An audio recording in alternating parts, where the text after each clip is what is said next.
इगतपुरी नगर परिषद हद्दीमधील गिरणारे गावात भर पावसातही पाण्याची टंचाई भासते. आधीच आठवड्यातून 3 दिवस पाणी पुरवठा होतो. त्यातही 20 ते 30 मिनिटं नळाला पाणी येतं.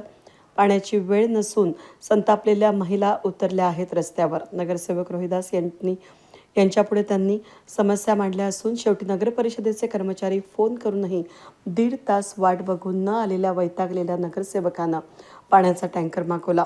नगर परिषदेच्या प्रशासनाचा हा भोंगळ कारभार दिसून आला असून अधिकारी कर्मचारी जर सत्ताधारी लोकप्रतिनिधींचे जर ऐकत नसतील तर सामान्य नागरिकांनी दाद मागावी कोणाकडे, असा प्रश्न पडला आहे.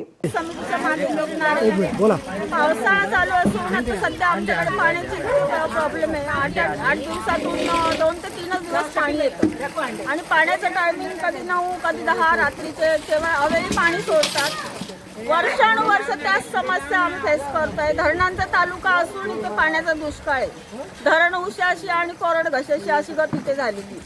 वर्षानुवर्ष त्याच समस्या, रस्ते, लाईट, पाणी, या समस्या वर्षानुवर्ष. आज शेवटी आम्ही नगरसेवकांना फोन केला तेव्हा त्यांनी इतक्या रात्री टँकर आम्हाला पाठवला आहे आणि आता रात्रीचे सगळ्या बायकांचे पाणी भरतं. नगरपालिकेने याच्यावर त्वरित काहीतरी उपाययोजना करावी आणि आमचा त्रास कायमस्वरूपी मिटवण्याचा प्रयत्न करावा. वीज न्यूजसाठी प्रतिनिधी सतीश पुरोहित, इगतपुरी.